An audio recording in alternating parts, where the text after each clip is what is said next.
height discrepancy. I'm going to stand on my toes. Hi, everybody. Good morning, afternoon. My name is Rose McGowan. I am here visiting the United States of America for the first time in almost 2 years. And the environment, the energy of it, as so many of you know, is really hardcore. It's not okay. And it seems to be especially strong in California, a state I stayed in and fought for years because the land, because the sacrifices that people have made to be here and to make it better.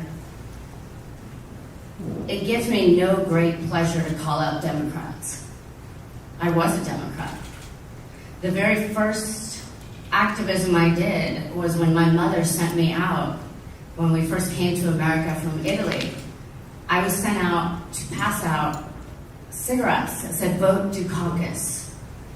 For the young people, that guy was never going to win. I still have that cigarette somewhere. I've been involved in politics behind the scenes, fascinated by it for many years, and how it really does affect and change lives in more ways than we know. And for me, when I was younger, I bought the whole right-wing machine coming after Hillary Clinton, sexism, which is true, that's not wrong. But it doesn't mean it wasn't used as a shield to get away with a lot of nasty things. And so finally I had to come to the point where I'm not a Democrat, because everybody who's systematically traumatized, terrorized, harassed, stalked, and stolen from me during my time in California and in Hollywood has been a Democrat. What a bummer for me. What a bummer to realize that behind the scenes, it's not real. And something people don't know about me, I was also a lobbyist in Washington, D.C. I did a lot of strange things because I was bored with acting in general. It was just a day job for me. I never wanted to be. I was discovered, and I thought, well, after I quickly realized I was stuck on the wrong side of the screen and could not get back out, I thought, well, how can I use cameras and microphones eventually to change lives? How can I get to an unfireable position so they can't stop me?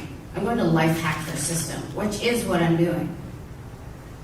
I'm using their airwaves, their media.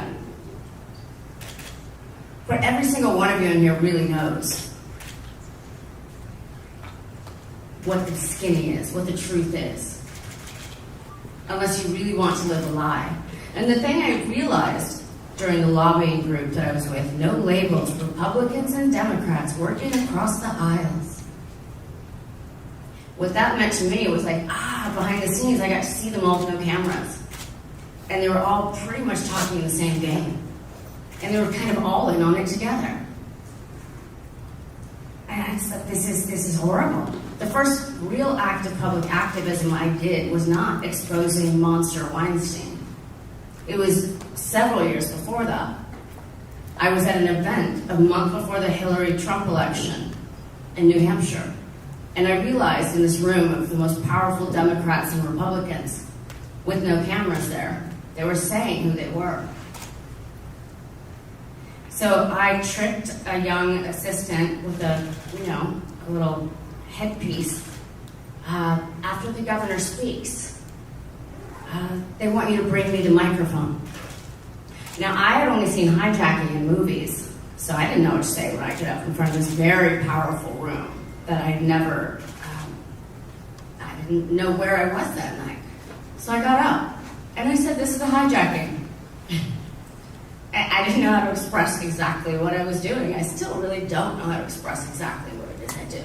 So it gets very confusing for people. I understand that. Can you please turn the dinger off on your phone, whoever has it on? Thank you. But what I do is tell the truth. It doesn't give me pleasure. Believe me.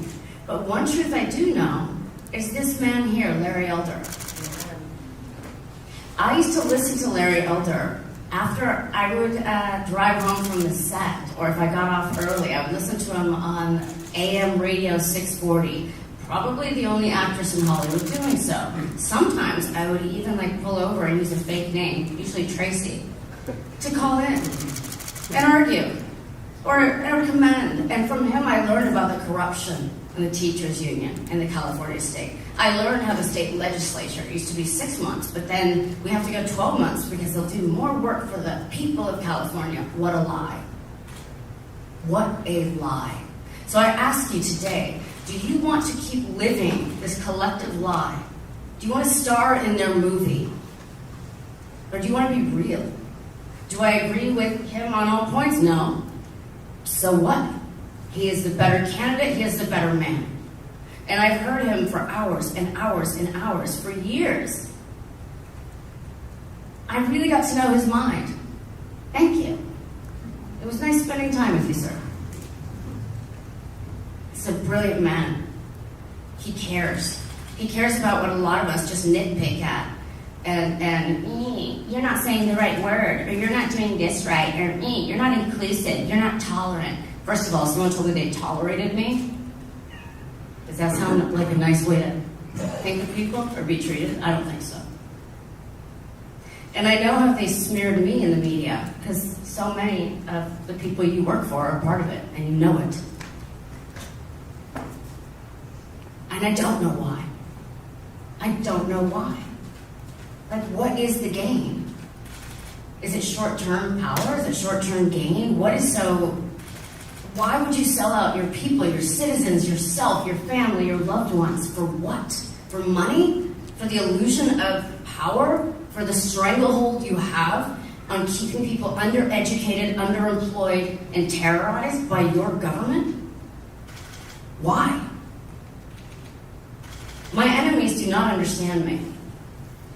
Okay, I don't understand them. We're at a fundamental impasse at that point. So imagine my surprise last week when I'm on the Dave Rubin show and we're talking about the recall, which I'd only had kind of a tangential awareness of because I live in Mexico, I live in the jungle.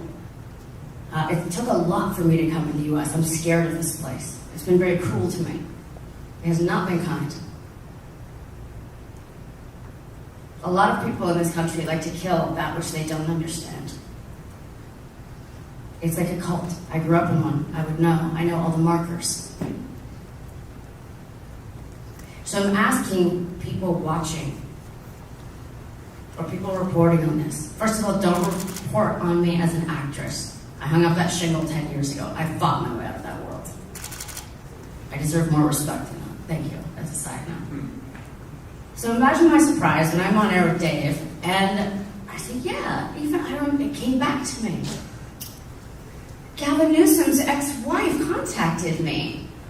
And I said her name, and he said, that's his current wife. I said, it is? I mean, I had so many monsters after me during the period that she made contact.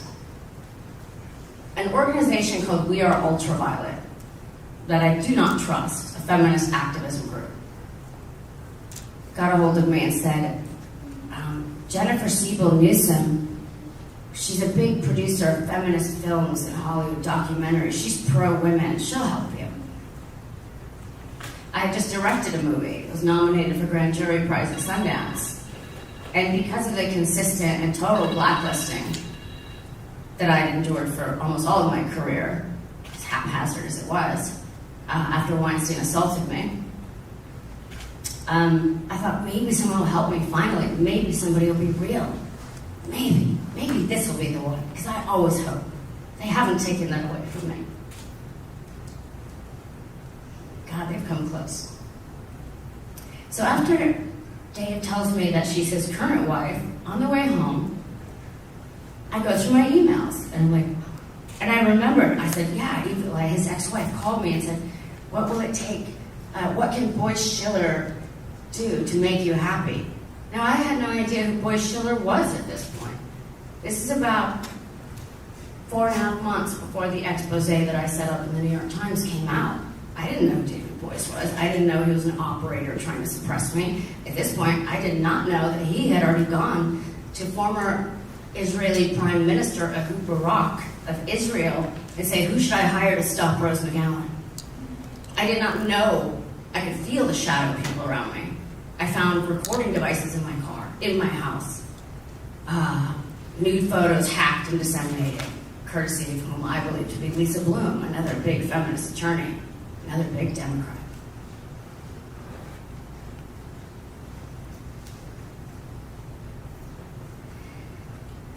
So when I finally got on the phone with Jennifer Siebel Newsome for what I assumed was about movie projects, imagine my surprise when she says, "What can Boyce Schiller do to make you happy?" And I had no idea who that was. So I just said nothing and hung up on her. That was my last contact with her. And then the expose broke. And I spent years setting this up. Years behind the scenes. Hounded at every turn. So then I go through my emails, and I remembered, upon seeing this long email, where Jennifer Siebel Newsome is inferring that she was a Weinstein rape victim, to get into this private email group of Weinstein rape victims. And the other day, I was reading it, and I was like, oh, I had forgotten about this lady. I had forgotten about this treachery, because there were so many. It was coming at me every day from all sides. My only goal was to take down some monsters and show people that you do not have to be out there with a picket sign. You do not have to bite at the angles of power. You do have to cut off its head. And it is a hydra. It is a many-headed beast. You get one down, another pops up. That's what I was dealing with. Plus global derision, paid-off media that Weinstein had paid off for so many years to destroy me because I never signed a non-disclosure agreement. He was right. I was his enemy. And he was correct. I am formidable. Again, it doesn't make me happy. I always just wanted a life where I could walk in the grass and stare at the trees. Pretty simple. But it didn't turn out that way. So I thought, I'm going to keep life hacking the system. And I don't care if nobody ever believes me, because I was there. I know the truth. I don't believe in gaslighting. I refuse to be tricked. And every line in this email to the Weinstein victims, talking about me and my paranoia, and the reason I suspect her to be a spy is because of my trauma. She starts it with, "Please turn off the dings, thank you." She starts it with, "I'm writing from the Bahamas." Okay, thanks for being rich. I don't know what you're trying to say. Imagine my surprise as I get deeper and deeper into this, that I find out, and it's not on Google, definitely on it, by the way, on DuckDuckGo, I find out that, in fact, her brother-in-law is David Boyce's law partner, Schiller's son. So today we look up DuckDuckGo. We put in his name, her brother-in-law.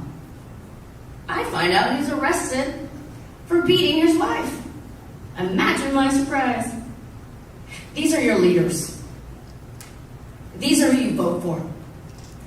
And these are who you are attacking.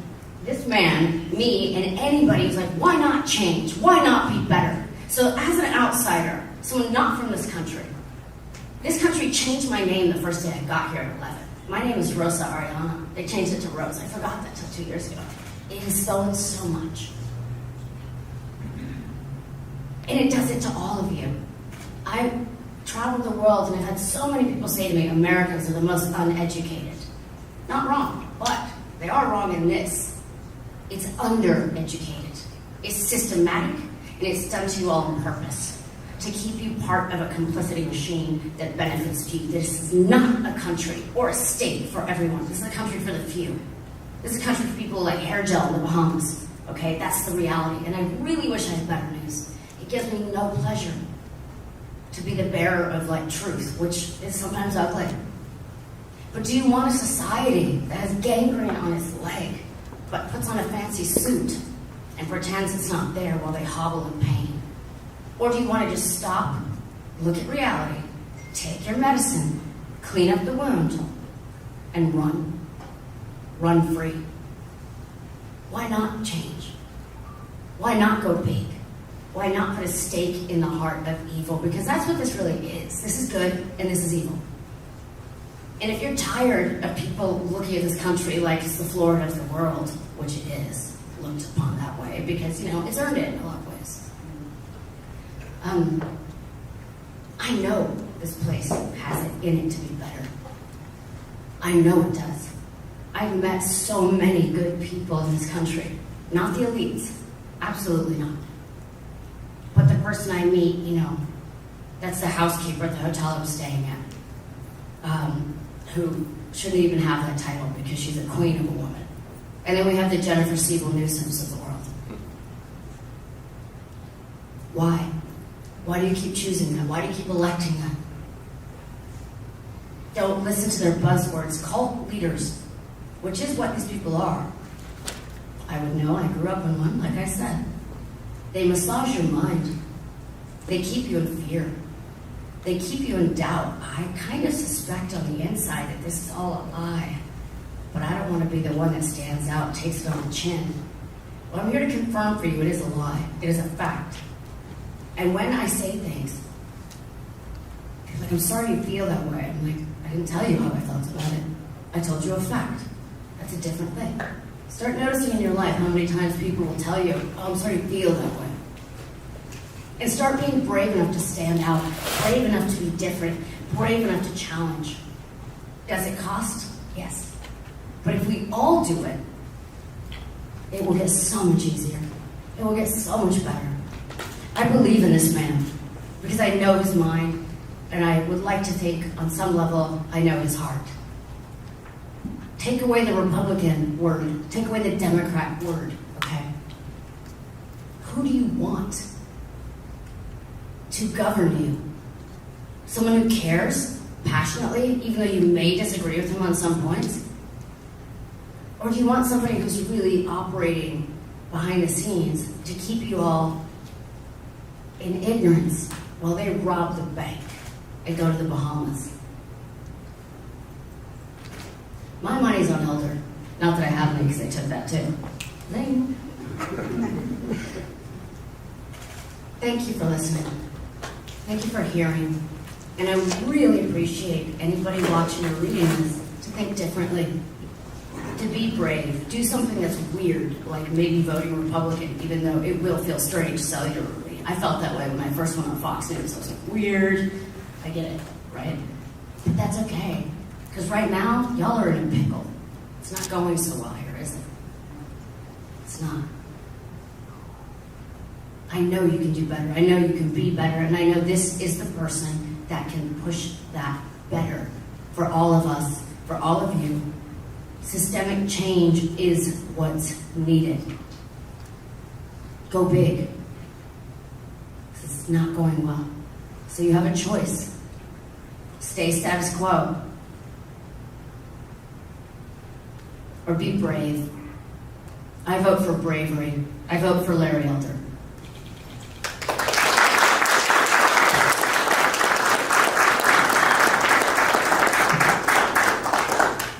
I want to say a few things about the way I've been covered during this campaign, the way I've been treated during this campaign, and how hypocritical members of the media have been in this campaign before I get to Mrs. Gavin Newsome. Rose wrote a book called Brave. There's another woman in this room who's very, very brave. Her name is former State Senator Gloria Romero. She's a Democrat. She's still a Democrat. She didn't renounce her party. But she crossed party lines in order to support me primarily because of one issue. And that issue is school choice. She believes, and I believe, that the money should follow the child rather than the other way around. We're spending about $15,000 per student per year. I think only about 15 or 16 states are spending more. And the money should go into an account that the parent chooses. Because she knows, and I know, that the kids living in the city are getting the worst teachers, the worst principals, the worst administrators, the worst outcomes, and almost takes an act of Congress to fire a bad teacher. So for that primary reason, she's supporting me. Regarding school choice, speaking of hypocritical, President Barack Obama, when he was living in Indonesia, his stepfather was an oil company executive. He attended a private school that was set up for oil company executives. But his mom felt that school wasn't good enough. She sent him back to Hawaii to live with her parents, and he attended the finest prep school in Hawaii called Punahou. He then comes to Los Angeles after he graduated from high school, and goes to a fine private school called Occidental. He finishes up at Columbia, another private school. Then he goes to Harvard. His wife, Michelle Robinson, grew up in Chicago, and while she did attend a public high school, it wasn't her nearby public high school because she thought it wasn't good enough. So she got on a bus and traveled miles away to go to a better high school. The Obama children, Sasha and Malia, they attended a private school that was set up for the teachers who teach at University of Chicago, where Obama was a law instructor. And then when the Obamas moved to Washington, D.C., Michelle made a big display of checking out the public schools and publicly said she might consider putting the kids in public school right. Put them in Sidwell Friends, the same prep school that Chelsea went to, that cost $40,000 a year. The girls never set foot in a public school. Obama never set foot in a public school. And Michelle Robinson attended a better high school outside of her area rather than to go to the nearby inferior public school. Then when Obama became president, he shut down the D.C. Opportunity Scholarship Program that was set up by George W. Bush that gave vouchers to kids 12 through K. It was reauthorized under President Trump. My point is the Democratic Party has been the principal obstacle towards urban kids getting the first step towards getting to the middle class, which according to the Brookings Institution, which is the left-wing think tank, means at least finish high school, presumably one where you can read, write, and compute at grade level.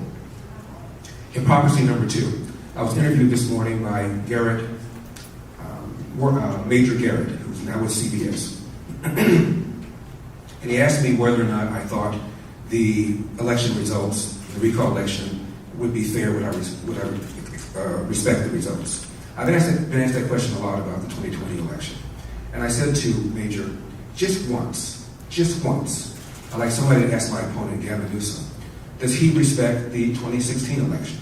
Because Hillary, for 4 years, referred to that election as having been stolen. Her word, not mine. She didn't just say it once or twice or 3 times. She said it constantly. For the entire 4 years of the last administration, she referred to it as stolen.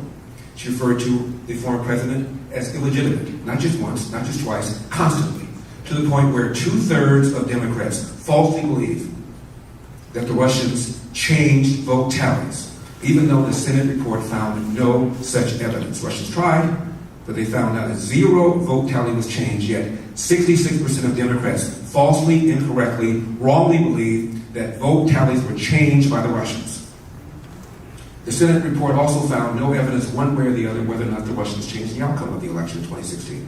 According to Gallup, 78% of Democrats believe, quote, the Russians changed the outcome of the election, close quote. Yet nobody ever asked Gavin Newsome, does he believe, as Hillary believes, the election was stolen? And if he doesn't believe that, no one ever asked Gavin Newsome, do you believe her social media platform should be shut down for promoting the so-called big lie about the 2016 election?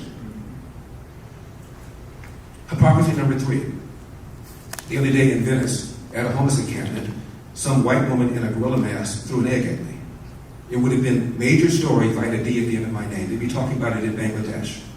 They'd be calling it a hate crime. They'd have a manhunt for her. But because I have an R at the end of my name, nobody gives a rip. Now, I've never, ever, ever played the race card. I've never told people to vote for me because I'm black or to vote against me because I'm black. But I will tell you something. There was an article on the front page of the New York Times, all about me, negative of course. Never once mentioned that I am black, never once mentioned that I would be the first black governor of California. That's fine with me. But on the same page, long article about the, quote, first female governor of New York, close quote. So it was relevant to the New York Times when this female governor, who only became governor because Cuomo resigned, was the first. But it's not relevant that I'm the first black governor of California. Hypocrisy, double standard. Now, I was accused of sexism because I wrote a column 21 years ago where I was quoting a study from the University of Pennsylvania, Annenberg, where they asked women 25 questions and men 25 questions about politics. And it turns out men knew more than women did in 15 of the questions. They knew the same in 9, and women knew only more in 1. And I quoted a female professor who's still there, and she said the reason women knew less is because they get their primary source from local news. My apologies to people here from local news. And she said, and I quote, watching local news makes you dumber, close quote. I didn't say it, she did. And all of a sudden, I'm sexist and I believe that women are less intelligent than men. You didn't? I've written 1,200 articles. I've written an article once a week since April of 1998. I wrote about the fact that women make more money than men, young women do. I wrote about the fact that there are more women in college than men. I wrote about the fact that when it comes to medical school and law school, the percentages of men and women equal entering medical school and law school is now the same. No one mentioned that. But you find some article I wrote where I was quoting somebody else, and now all of a sudden I am a sexist pig. Someone made a false allegation against me. I denied it. You've heard the allegation that Rose just made about Gavin Newsome's wife. She made the allegation, 3 days ago? Where's the Washington Post? Wrote the article about me. Where's the New York Times? Wrote the article about me. Where's CNN? Where's Politico? Where are you?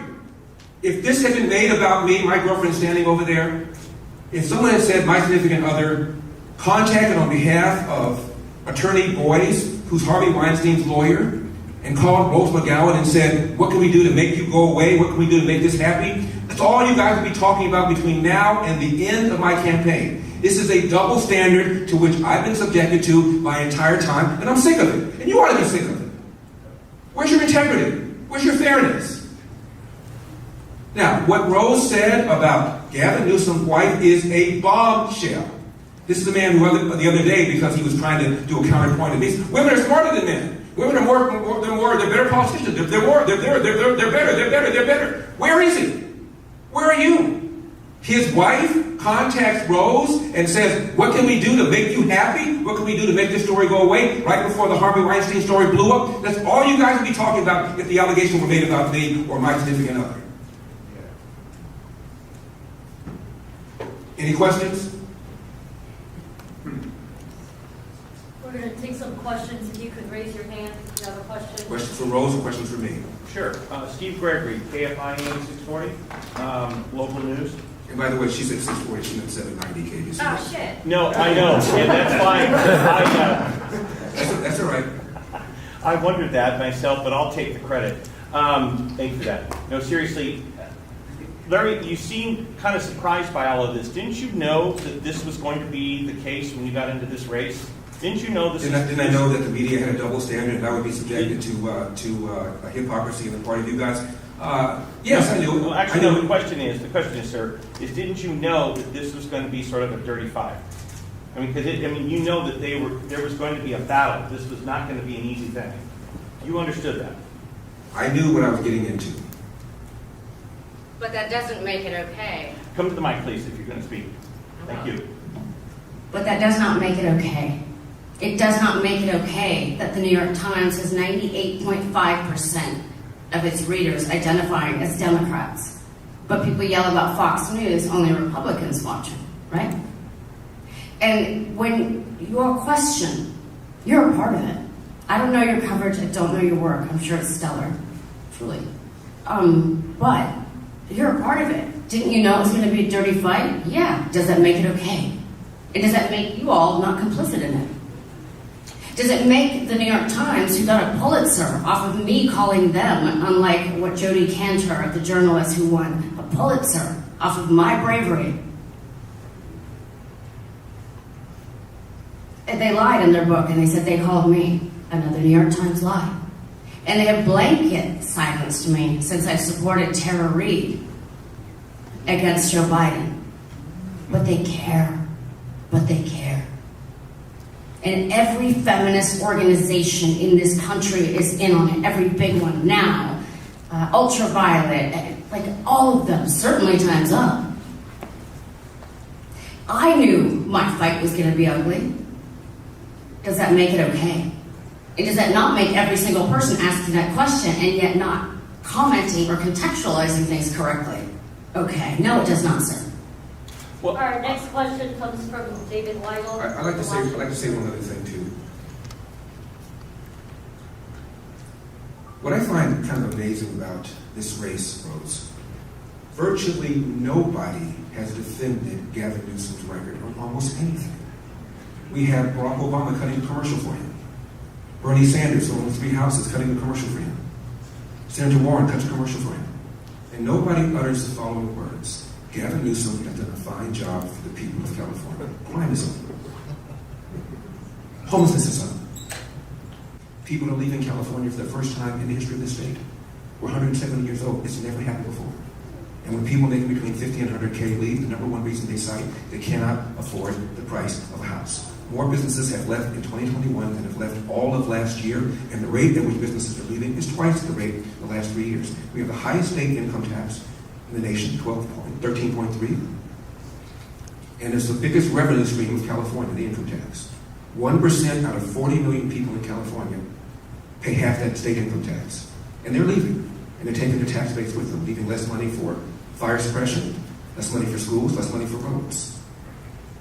The man has mismanaged the forest. We're having rolling brownouts. I can't think of any front. The declining quality of public education, the rise in cost of living, the rise in homelessness, the way he ignores signs to shut down this state, his forest management, rolling brownouts. I can't think of any front at all where this man has done a good job. And you guys want to talk about other stuff.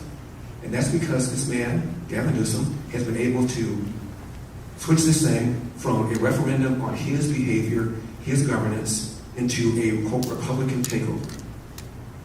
As if that has anything to do with crime. As if that has anything to do with homelessness. As if that has anything to do with the outrageous cost of living. The average price of a home in California is now 150% more than the national average.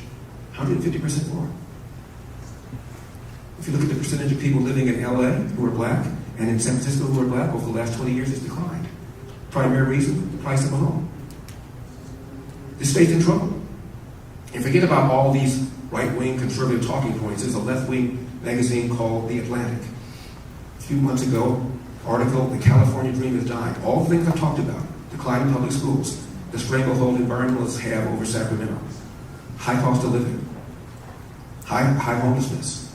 The California Dream is dying. I urge you all to check it out. Every single talking point I've made has been made in that magazine, and these are not Republicans. Next question, David Weigel. Thank you. One question for Rhodes. You described emails and phone calls. You talked about having receipts on Twitter. Are you willing to produce, show the emails to the press? And then I have a question for Larry separately. Ms. McGowan described why she thinks this is a voting issue, but could you expand on why Gavin Newsome's name is on the ballot but not his wife's? Could you expand after that question on why this should be a voting issue for people who sometimes separate a spouse from a candidate? Well, I'll take that one. Is that okay, Larry? Yeah, I'll tell you why. You don't think Jennifer Siebel Newsom went home that night after first making contact with me and talking to her husband. And if her brother-in-law is Schiller, Boyce's partner's son, that makes him the brother-in-law of Gavin Newsom. They're all in it together, okay? Obama's daughter interned for my rapist 2 months before I exposed him in the New York Times.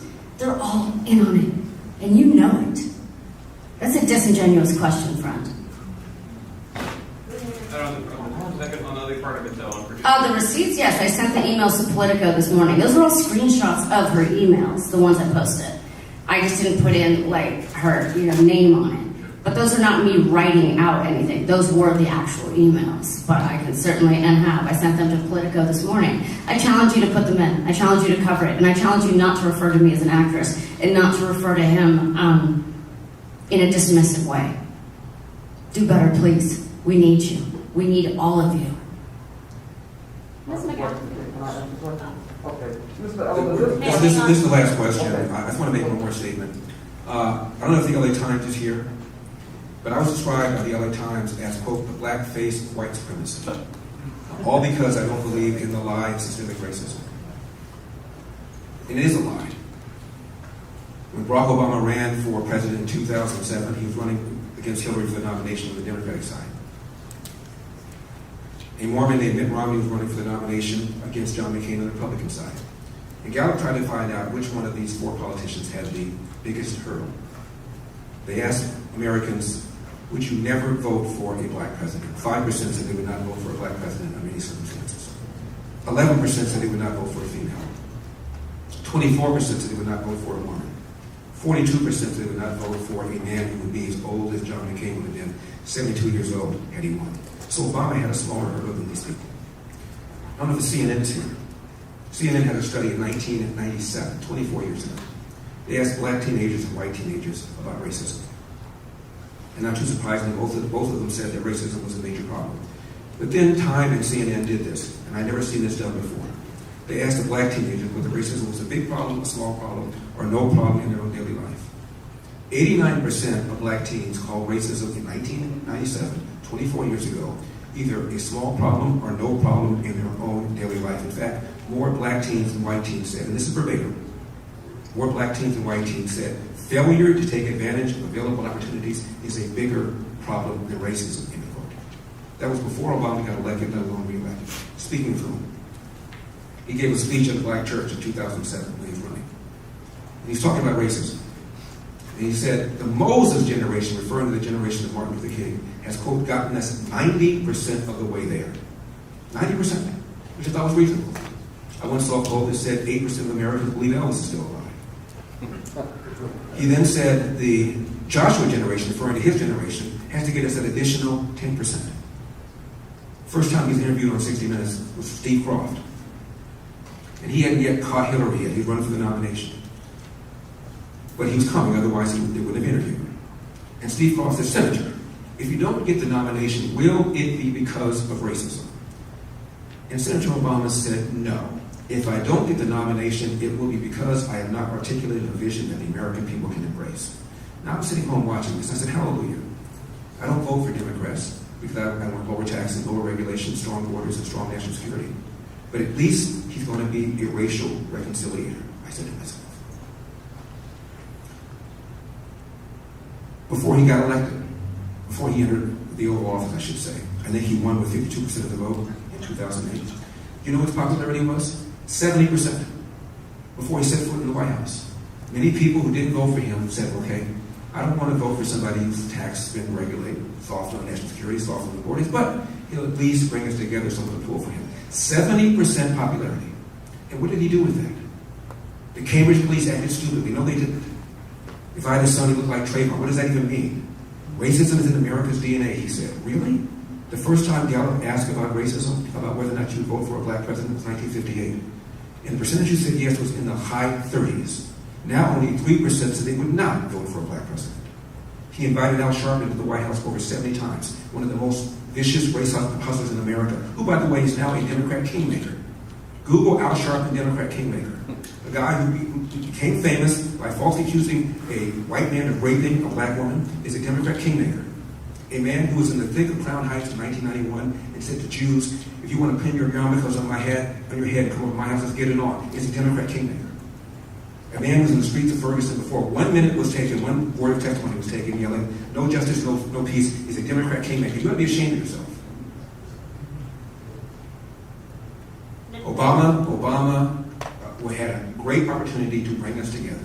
And instead, because he wanted power, he wanted the Democratic Party to remain in power, he knew that if he played the race card and got 13% of the black vote, all upset about social justice issues, not going to talk about schools, let's not talk about streets, safe streets, let's not talk about whether or not I have a job, let's talk about racial justice. That's what the party is all about.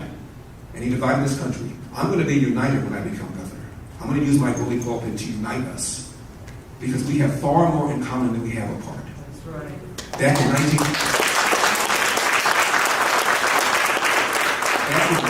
1991, a black Harvard sociologist, I don't know any sociologist who's a conservative, do you? A black Harvard sociologist named Orlando Patterson said this, 1991. America, despite its flaws, is the least racist majority society in the world, provides more opportunities than any other country in the world, including all of those of Africa. That was before Obama got elected, let alone re-elected. My final thought. In the mid-60s, Martin Luther King gave an interview to British television. This is 2 years after the Civil Rights Bill was passed. And he said, the changes in America have surprised me to the point where I believe in about 40 years' time or less, there could be a black president. Almost on cue, there was a black president. He didn't say black CEO of a Fortune 500 company. We've had those. He didn't say a black governor of one of the original states of the Confederacy. We've had that. He didn't say there'd be black senators. He didn't say 10% of Congress would be black. He didn't say there'd be a black president of an Ivy League university, which has happened. He said there would be a black president, meaning once that happens, it's done. It's done. We're here. We can now start dealing with people based on content of character, not color of skin. Instead, Democrats have doubled down and doubled down and doubled down on things like critical race theory and reparations, which is the extraction of money from people who were never slave owners to be given to people who were never slaves. Thank you all for coming. Mr. Elder, I have a question.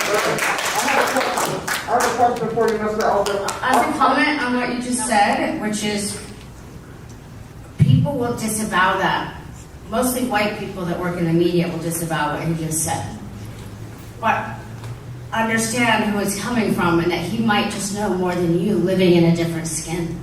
I was just in Portland, Maine with a friend of mine who's from Nigeria but went to school at Oxford in the UK. And there were, in the whitest town I've ever been in, Portland, Maine, there were Black Lives Matter signs everywhere. But like kind of really over the top. And he kept taking photos of them. And I turned to him and I asked him, how does that make you feel? And he looked at me with tears in his eyes. And he said, not good. Now this whole, the BLM, all of this, I've been gone. I live in a jungle. I'm not fully aware of, I mean, I get it. I saw it like last week for the first time really in person. But I would say, yes, people have different views on what Larry Elder just said. What? I will ask the white citizens of non-blacks to consider that maybe he has had a different experience than you in this world. And that maybe instead of reacting mentally but with violence to what he just said, consider that it's a different experience. We are not the authorities on that. So I will leave it with this on a high note. Because people don't want to hear that. That sucks. But they don't want to, and you know it. They want to hear that the more we micro-label each other, the better we'll be. The reality is, today, I challenge the state, I challenge these voters, I challenge the media. Back up. Be human first. Vote for humanity. Might be a policy wonk, might not say the same things the way you would do, and might not articulate them in a way that we're used to. But it doesn't make him bad, and it doesn't make him wrong, and it does mean that he's dedicated his life to thinking differently and wanting more. Is that so bad? I think not. So let's bring on some hope. Let's truly, if you really want to get past racial barriers, be fair in coverage. Be honest.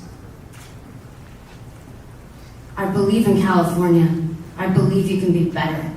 And I do believe, even though when Larry and I first met today, I said I don't agree with you on certain stances. So what? Do I think fiscally and every other way, which is desperately what California needs to be saved, he will be the man for that? Absolutely. So why not try something different, something unique? It might push your buttons a little bit. Ooh, but guess what? When you put on that t-shirt with that itchy tag, you get to go home and take it off and be comfortable again. And sometimes we have to address the wound so we can run free. Thank you. Mr. Halpern.